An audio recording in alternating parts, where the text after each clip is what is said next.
Well, hello racing fans, and welcome to our Gallop TV preview show for Hollywoodbets Kenilworth on Saturday the 15th of February. We race alongside Turfantine, so it's a double header for racing fans. I trust that you're well. Looking forward to this Saturday's meeting at Hollywoodbets Kenilworth.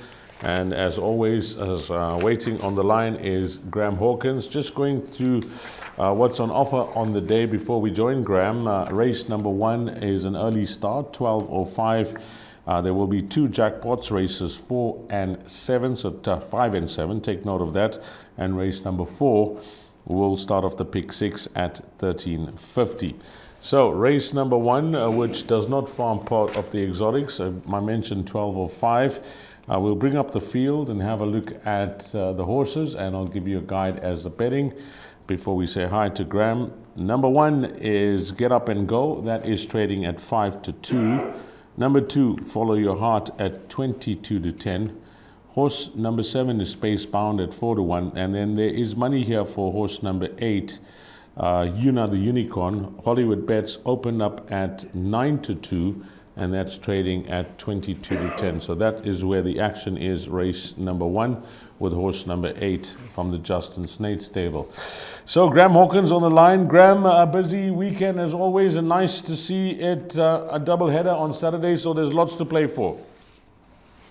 Lots to play for. 10 races at Hollywoodbets Kenilworth, as you've mentioned, 2 juvenile races to open up the day's proceedings. The first over 1,000 meters, you've mentioned the betting. Those are the ones that seem to head the market. They're betting 16-1 bar the top 4. But we've seen in recent meetings that the betting can change quite dramatically as we approach race time. So the best advice I can give is to monitor the betting, look at them in the parade ring, watch them go down to the start. Quick word, number 1, Get Up and Go. The dam is a sister to the dam of Mrs. Geriatric, so certainly a 2-year-old pedigree. Number 2, Follow Your Heart. There's been a bit of money around for him, the son of Master of My Faith. The dam's had 2 runners, 2 winners. 7, Space Bound, Declaration of Peace Gold. He's already at his first winner. And the dam Earth's Orbit is the dam of 2 feature race winners, including Mercury Rising. And then you've mentioned the money coming for number 8, Una the Unicorn. And the dam is a feature race winner herself. So lots to like about the pedigrees of the principals. But I'd keep an eye on the parade, on the counterpast, and most importantly, on the betting as we approach race time. Okay, just off the comments that are given by the trainers, the most confident will be number 1, Vaughan Marshall's runner. Shows good work at home. And then we got Justin Snate's runner that is finding betting support. If not green, small each way chance. That's what Justin Snate said. The balance of the trainers all feel their horses may just need the experience. Some say need further. So that's race number 1. So let's get to the business end of the race meeting, Graham. I say business end because this is where the exotic starts, and I'm sure we'll get some fair pools throughout the afternoon. It's over 1,200 meters, a juvenile plate. And we'll bring up the field. Number 2 is Churchillian, Candice Bass Robinson's runner. That is trading at 3-1. And I must add that on Met Day, there was some talk around this individual. The betting support was there, not serious money, but did shorten into 14-1. So a race that would have brought this horse on a lot. So that is at 3-1. Number 6, Dream World, 28-10 into 2-1 Hollywoodbets. Number 8, Indigenous at 5-2. And then we got horse number 9, he drives me crazy. That's trading at 7-1. Again, Graham, a lot of first timers in the race, so unknowns, but what do you make of the race runners? The race runners will obviously, number 1, Good For You, place chance. Number 2, Churchillian, as you mentioned, the full brother to Mr. Archie. He will improve a ton with the benefit of that first race under the belt. He was reared at the start. He was slow out the gates. He was just never in the hunt. I'm sure they've taken him back to the starting gates to get him to jump more professionally, so we could see a very different Churchillian turn up in the second race on Saturday. Indigenous also didn't get away to the best of starts. He's the half-brother to Desert Miracle. He ran on nicely to finish 3rd on debut behind Island Forever. So a lot of improvement to come from number 8, Indigenous. He drives me crazy. I think he's a bit overpriced in the anti-post market in the sense that he ran third behind Winter Snap on debut, and we've seen Jaw Dash come from behind him. But Jaw Dash was fifth on that occasion. So Jaw Dash has certainly improved sufficiently to win next time out, and the same comment could apply to number 9, He Drives Me Crazy. But the first time in number 6, Dream World, has got a dream pedigree by One World, out of a daughter of Val de Ra, who was a 3 times Grade 1 winning mare. So a wonderful speed pedigree associated with number 6 Dream World. Some early money. We'd like to see the follow through. And Dream World is going to have to be sharp on debut, because there are a few here that bring form into the race, as we've discussed. But Dream World is certainly the one to keep an eye on. And at the very least, I would suggest in the opening leg of the bipod that you consider numbers 6 Dream World, 8 Indigenous, and 9 He Drives Me Crazy. 8, 6, and 9, but this first time number 6 Dream World has been the subject of market support, anti-post, and we'll keep an eye on that come race time. But the guys are very good trying to get comments down in the Western Cape, and maybe that could also be a guide. Race number 3, Place Accumulator, begins sharply at 13:15. It's over 1,200 meters, and this is an open maiden for fillies and mares. Number 1, Stu's Girl, is at 7-1. There's a 12-10 shot here, Graham, for Candice Bass Robinson and Aldo De Mayo. Lahasha, number 7, Alicia Asheville at 9-2, or Alicia Asheville. Then 17-10, number 8, Cape Captain. And it's double figures the balance. Well, the market has 2 horses topping the betting boards, Graham, numbers 5 and 8. But number 5 on paper could be the clear pick.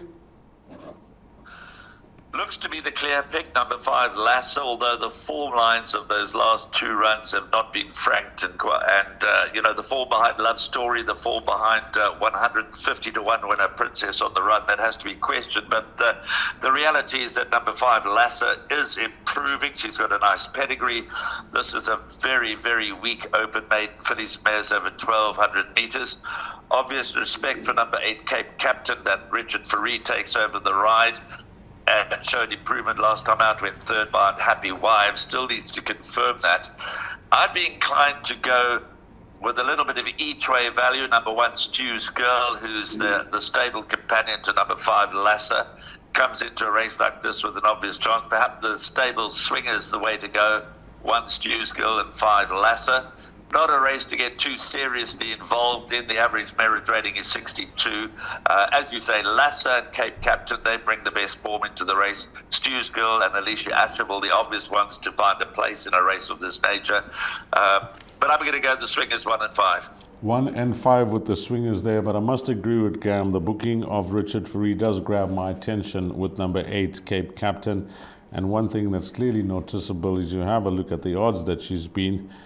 Triple figures and double figures last time out at 33-1, and now carrying 54.5, 17-10. Pick 6 begins sharply in race number 4. It's an open maiden for fillies and mares, 1,600 meters. This is the way it looks, Graham. Number 3 is trading at 6-1, Sweet Summer Love. 5, Bright Gold, 14-10. There is some outside money from big odds for number 6. Love Is All You Need, 40-1 into 25-1. 7 is a scratching at the time of recording.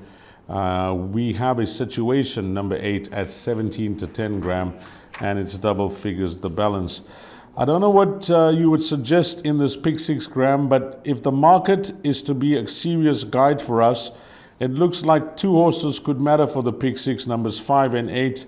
Or are you going to play against the grain and against the betting? No, I wouldn't play against the grain. It's again a very limited field with an average merit rating of 62, open maiden fillies and mares 1,600 meters. But the form book tells us that 5, Bright Gold, and 8, we have a situation. Clearly bring the best form into the race. They are improving. They may not be going to Hollywood, but there's lots to like about the way that number 5, Bright Gold, has improved in its last 2 starts. Those form lines have indeed been franked. And we have a situation, it's a long time maiden, but the recent form is encouraging. If you were to look outside of those 2, number 3, Sweet Summer Love. Might have some more improvement to come. Only had the 3 starts. And number 6, Love Is All You Need. You mentioned the long shot support. Well, it is, Valentine's weekend, so maybe Sweet Summer Love and Love Is All You Need would be appropriate winners over this weekend, but the form suggests they've got quite a bit to find. Number 2, Blind Faith. Steps into 1,600 meters, a distance over which he has not fared too well in the past, but a low weight, good draw. Craig Bantam, Andri Steyn, they've often been the source of surprise results, but perhaps a place is the best they could get. If you're going to add 1 to numbers 5, Bright Gold, and 8, We Have a Situation, then I'd be inclined to add number 10, Flying Past. Only had the 3 starts. The form is nothing to write home about. Did show some pace last time out from a good draw. This time doesn't have a good draw, so that doesn't augur well. But she's got a pedigree. She's by Trippy, Craig, Zachy Rice, and Justin Snape. So in the pick 6, if I was to add 1 more horse to numbers 5, Bright Gold, and 8, We Have a Situation, only because there could be improvement to come. Number 10, Fly Past, would be it. Okay, you got the outsider there if you're looking for the result here. If you're not convinced with numbers 5 and 8, maybe consider including number 10, as Graham mentioned there, and that will certainly drop a lot of tickets in leg 1 of that pick 6. 2 jackpots this afternoon at Hollywoodbets Kenilworth. The first of those jackpots begins in race number 5 at 14.25. It's over 1,400 meters. Number 1 is Konnichiwa. That is trading at 7-1. 11 to 10, Graham. We need your thoughts on the pricing up of Victor Hugo, who is a blinker strike. Number 6, Mr. Fox at 7-1. 7, Smart Horse is at 8-1. And it's double figures, the balance. I've taken down the betting for 2 runners here, Graham, because I thought it was worth just touching on JP van der Merwe's choice of ride with number 9, Dawn's Early Light at 12-1. And then he's chosen number 13, Charlie Bucket, at 10-1. So he could have ridden either or there, and he's gone for horse number 13. But, firstly, your thoughts on the blinker strike and the favorite, number 4, Victor Hugo? I think, blinkers don't always make the required difference, but if you watch the reruns of number 4, Victor Hugo, then you certainly get the impression that blinkers are going to make a huge difference. He's been placed in all 4 starts to date. He's looked as if he's going to win earlier, but he looks to get out of it a little bit, so blinkers should certainly help him from a good draw, and I think that Victor Hugo is certainly worth another chance. I know he's been costly to follow. He's been a beaten short-priced favourite in his last 2 starts, but the blinkers on this occasion I do think will make a huge difference, and he should confirm the form with number 1, Konnichiwa, and number 7, Smart Horse. But that being said, Konnichiwa was only half a length behind him last time out, and Smart Horse was a little further back, but Smart Horse has only lightly raced, only had the 2 starts, so there could well be significant improvement to come from number 7, Smart Horse, given that he showed that, that big step forward in his second start. Another big step forward, and number 7, Smart Horse, could well be the biggest threat to number 4, Victor Hugo. Blinkers also go at number 6, Mr. Fox. That's also a blinker strike. That's a late declaration, but I think they're looking to get a bit desperate with number 6, Mr. Fox, because he's got a pedigree to suggest he should be a lot better than what he's shown today. Richard Faree obviously rides for Ridgemont, so he's aboard number 6, Mr. Fox, but he's going to have to show improvement, and I would certainly believe that Victor Hugo's got his measure. Another blinker strike is number 11, Green Ochre, but he's well exposed, got an awkward draw, so that leaves us with number 13, Charlie Bucket, to come back to JP van der Merwe's choice. I think this horse has got more to offer. He's by One World. He's a half-brother to a Group 1 winner. He showed promise on his debut in a good third behind Garrix. Don't know what went wrong in his second start. He was meant to run the other day, was a scratching prior to the meeting. He's drawn worst of all. So, yeah, I'll keep one eye open on number 13, Charlie Bucket, but I'm going to throw all my eggs into the basket of number 4, Victor Hugo. I do think he's worth another chance. I do think the blinkers are going to make a huge difference. I think the right way to play the trifectas and the quartets, banker number 4 to win with numbers 1, Konnichiwa, 6, Mr. Fox, just in case. Number 7, Smart Horse, who could well be the biggest threat to Victor Hugo. 11, Green Ochre, and 13, Charlie Bucket. Trifectas and quartets. Take your chances with number 4, Victor Hugo. Also appeals as an exotic bet banker because there's some tricky legs later on. And, well, if he fails us again, then we'll have to take a different view on Victor Hugo going forward. But I think he's worth another chance. That is jackpot 1, and we got a banker there in leg number 1. On to the 6th race, and this is over 1,400 meters. It's a C stakes where number 1, Give That Man a Bells, is at 9-2. Number 2, In the Bag, is scratched. 4, Secret Passage at 3-1. Number 5, Across the Bow at 7-1. There is some money here, Graham. Hollywoodbets number 7, Unicorn Alert, from 7-2 has shortened into 5-2, and that would have grabbed your attention the way he was finishing off his race last time out. Talking about blinkers in the previous race, well, here's one. Number 8, Marvel William, will have the blinkers on. Hollywoodbets shortened 16-1 into 10-1. And then Circumbendibus, number 9, is at 11-2. Graham, money for Justin Snate and JP van der Merwe in this race. Number 7, Unicorn Alert. Yeah, well, no, the horse was beaten 4 lengths, but the fact is he seemed to have only got his mind on racing when the race was over. Yeah, look, he's dropped another 2 pounds. I think he's off a very, a very competitive mark, 75. He is my clear first choice here, number 7, Unicorn Alert. I do think he's going to be the one to beat. As you mentioned on World Sports Betting Cape Town Met Day, he ran 5th behind Legal Counsel. Please Be True's come from that form line to win since then. Of course, that was midweek, so it doesn't reflect in the form line. So 7 Unicorn Alert for me is clearly the one they all have to beat. There could be any amount of further improvement to come from number 4, Secret Passage, who's his stable companion. Richard Ferree riding Justin Snape's 3-year-old son of Futura showed good improvement last time and was backed in the market, so it was an unexpected improvement. He shortened it to 9-2, but it was an open maiden. So this is a step up for number 4, Secret Passage. We'll see how he goes. There's a lot of talk around the town for number 8, Marvel William. I can tell you that. The blinkers, as you say, is a late declaration.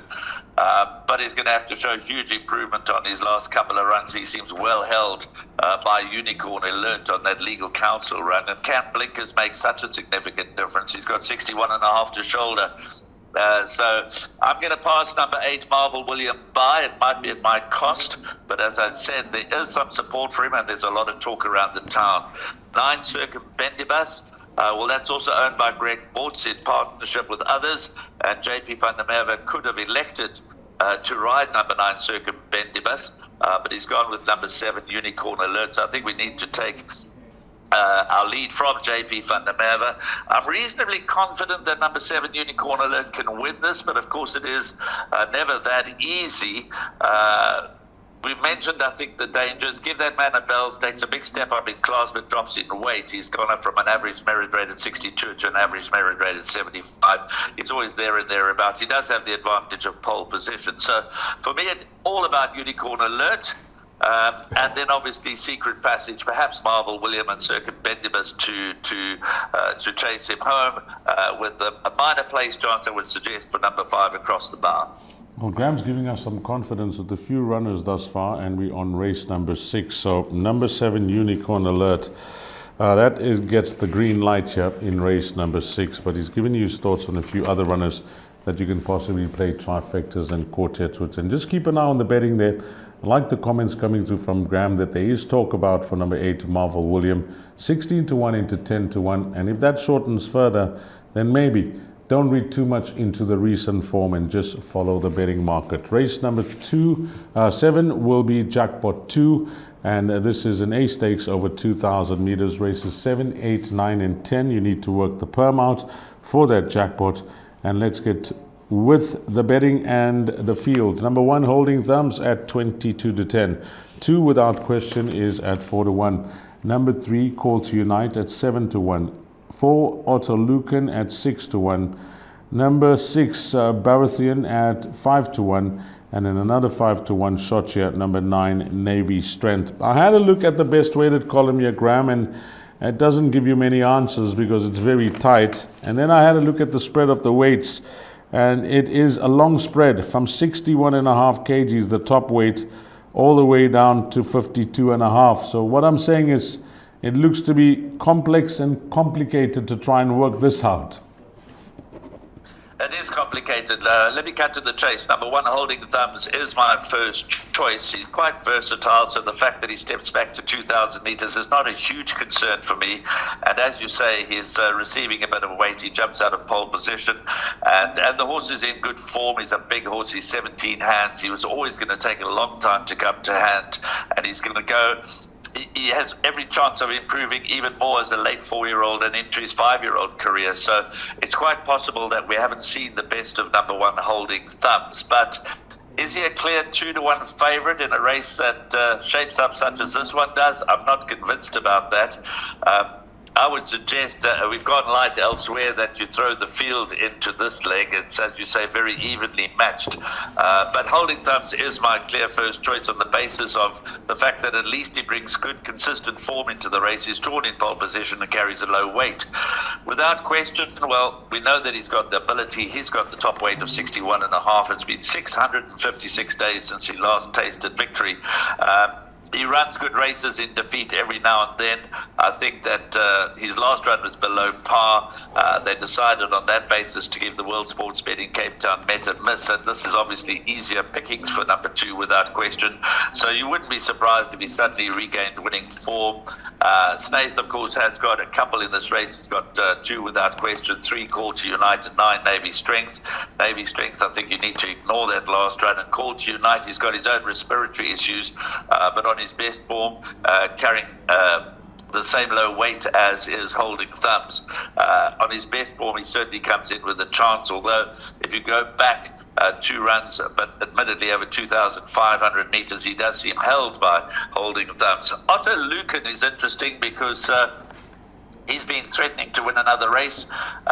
He's holding his form reasonably well. Baratheon, he always has the potential to step up. He's distance suited. Interestingly, Liam Kotwa hasn't ridden him for a very long time. But if you look at the record books, he's only ridden him twice before. As I say, that was a long time ago, but he ran second and third on him. Then we've got this horse, the Futurist, in the race. He's always capable of popping up at a huge price. We know he's not consistent. We know he's unpredictable, but he's that horse that can build a big lead. And you only have to go back 3 runs. He won the Peninsula Handicap at 66-1. Well, can we get such a performance from him again? Difficult to know. I even think Blackberry Bolt, the stable companion to Holding Thumbs, has got a bit of a chance. So it's very complex.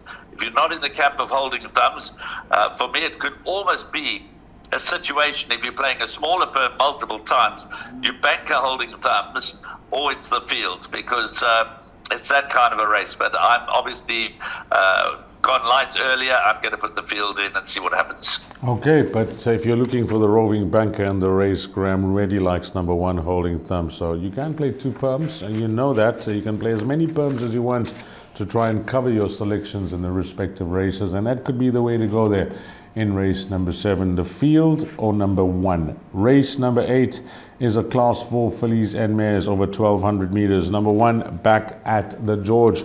That's trading at 9-2. Then we have horse number 3. She's got class at 6-1. 6 Dark Winter at 4-1. And we got the shortest price favorite on the entire race card that comes up in race number 8, Graham. And it's number 8, December Dawn at 9-10. And if you told me, having watched this filly start off a career, that after winning a maiden, she's going to win 3 in a row, you could have got any price with me. But she's done just that. It's an amazing game, this, on how these horses can just build and improve on their confidence. She won in an open maiden, and since then, she's won in class 5 races. She's reeled off the hat-trick, Graham. Did it surprise you after that maiden win that she's now going for 4 in a row?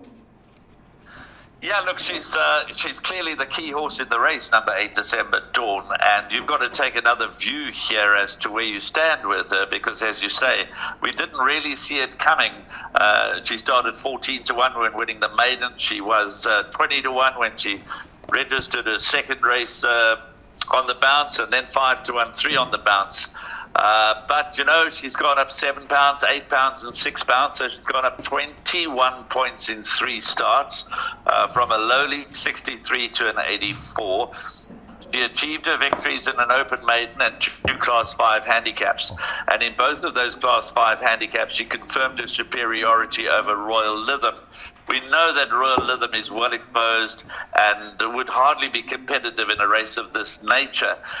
So for December Dawn, not only has she gone up hugely in the handicap, she now rises from a Class 5 to a Class 4, but she doesn't rise with a low weight. She rises with a weight of 59. So this is going to be the test that tells us and our guests, the connections, just how good number 8 December Dawn might be. Now, you'll turn around to me and say, yes, she's gone up to Class 4, but when you look at her 7 rivals, what has she got to beat?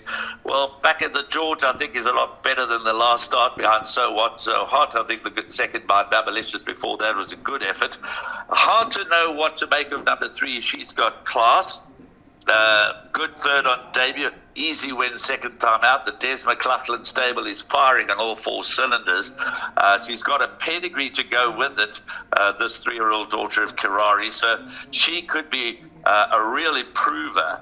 We all suspect that number 6 Dark Winter is better than her recent form suggests, and Hear My Voice has got the kind of form that suggests she could pop up at any stage, and even the rank outside of number 2 Little Miss Pink could get into the fray. So again, this could be a very, very easy card, but somewhere along the way we're going to get a bump. So where does that bump going to arrive? So again, I've played to beat number 8 December Dawn, not with anything specific. My suggested bet for the days, in fact, Jackpot 2, we have got field by field at 2 bankers. But maybe I'm overthinking this. Maybe I'm overcomplicating it. But if December Dawn's ever going to be vulnerable, and as you say, she is the shortest price favorite of the day, and she probably deserves to be favorite. Whether she deserves to be even money favorite, well, only the race is going to show us that, because she is taking on a different class of field here than she has in the 3 previous starts, when she's won them all on the bounce. Yeah, I must agree with Graham. Up in merit rating, up in class, and going for 4 in a row. The fixed odds betting market has got it tight. I agree with Graham. Number 6, Dark Winter. Have a look at the company that she's been keeping, the average rating of her races and what she races against this field. If she bounces back to some of that 2-year-old form of hers, coming right down in the ratings now to an 87, I think at around 4-1, she could be a serious runner here. So that is race number 8. Race number 9, 1,200 meters. It's a Class 5. We at the business end of the race, meeting the last 2 races. The last double at 16.45. Number 1, Maritzburg Memory at 7-1. Horse number 2 is Lady Loxton. That is a big outsider in the race. I just want to get the odds of that runner, because I want Graham's thoughts on that runner. Number 4, Lover's Lane at 7-1. 5, Trace Chic is at 7-1. 9-2 about Tambourine Man. And then we got horses 7, Augusta Blue at 11-2. 8, Champagne Mac at 7-2. And Trippy Silks from the Candice Bass Robinson stable carrying 62.5 kgs, having bounced back to obviously a better run last time out, is trading at 5-2. That horse number 2, Lady Loxton, by the way, is trading at 33-1. So Graham, Trippy Silk, the right horse at top of the boards? You know, Candice Bass Robinson's got the potential for a huge day. She's got that 2-year-old Follow Your Heart, and she's got Chichillian, she's got Lasser and Stu's Girl, she's got Bright Gold, and then at the end of the meeting, she's got December Dawn, which we've discussed, and she closes out with Trippy Silk, and in the last race with the odds-on favourite Empire State, it looks an absolute certainty. I think the fact that Trippy Silk bounced back to form was the fact that she dropped, that he dropped from a Class 4 eventually into Class 5, yes, with a big weight. And last time out was over 1,400 meters. They backed him solidly from 7-1 into 33-10. He failed only by a head to beat Tsunami's Warning. He does carry 62.5, and he does step back to 1,200 meters. So those are 2 question marks, but I'm happy that Trippy Silk in this Class 5 could well be the best horse in the race, and he should shoulder the weight. Is a strong chestnut gelding by Trippy. The weight shouldn't be an issue. I've always believed that they thought he's better than his form suggested, and I think that is back in Class 5.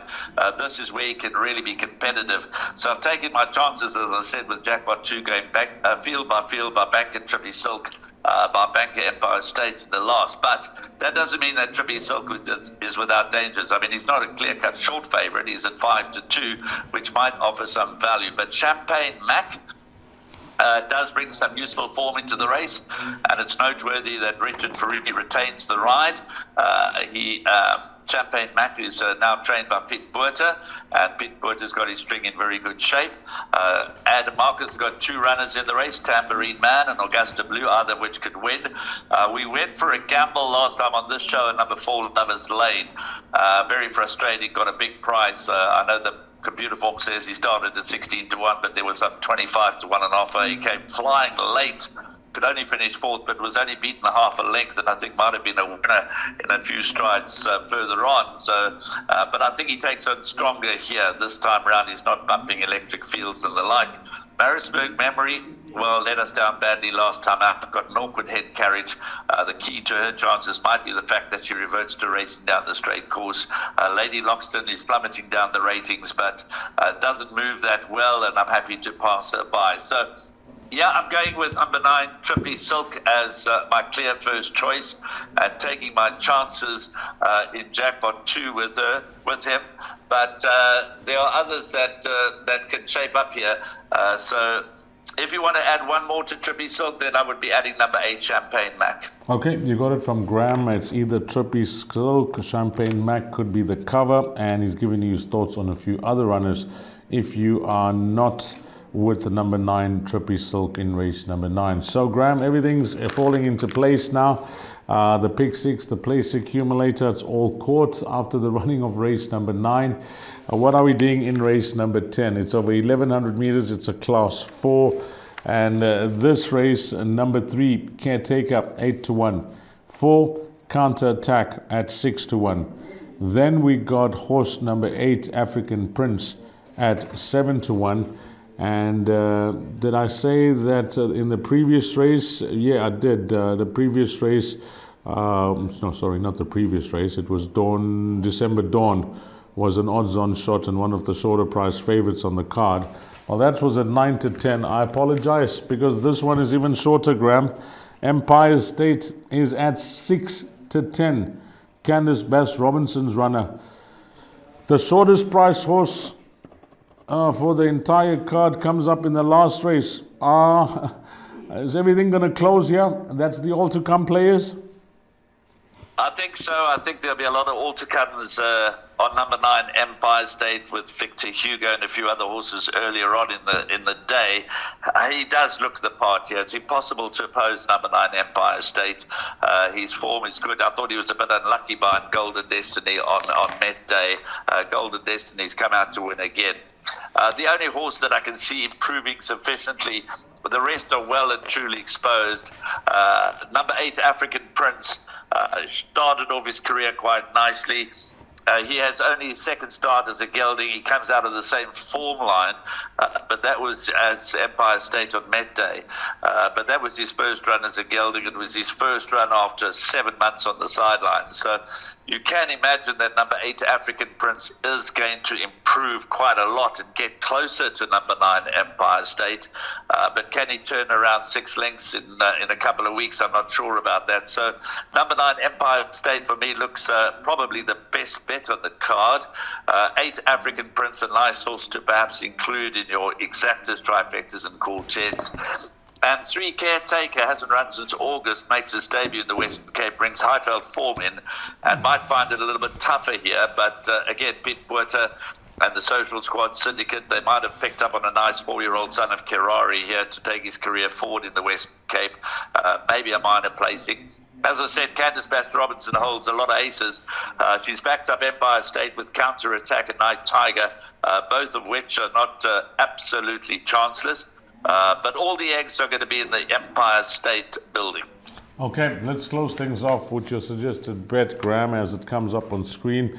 You've gone through all 10 races, and your chosen bet for this race meeting is going to be Jackpot 2. That comes up in race number 7. So let me give you the time for Graham's jackpot. Jackpot 2, race number 7, 15:35.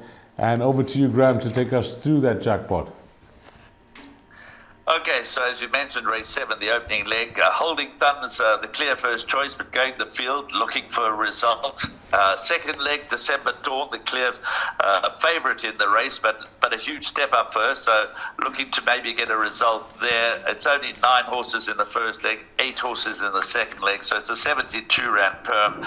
Banker number 9, Trippy Silk, banker number 9, Empire State. If you're going to add 1 to Trippy Silk, I would add number 8, Champagne Mac. But there are opportunities throughout the card. The pick 6 is perhaps not as tricky as many as we've had in the recent past. 2 or 3 runners in the first leg, banker Victor Hugo. Take your chances maybe, and even banker number 7, Unicorn Alert in race 6, and then you decide where you're going with Holding Thumbs and December Dawn, because they're obviously the key runners in races 7 and 8. And then in the 9th race, you've got Trippy Silk, which you then can maybe cover with a couple of the other runners that we mentioned earlier. As always, thank you for your time, Graham.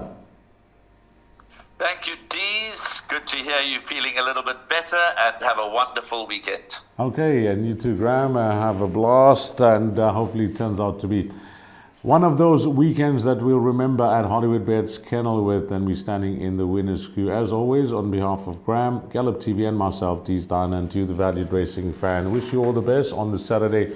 If you are playing at Hollywoodbets Kenilworth, Graham has given you his thoughts, he's given you some guidance, and all we need to do now is aim and possibly hit the bullseye. Until we meet again, you take care. Salaniga Ashley.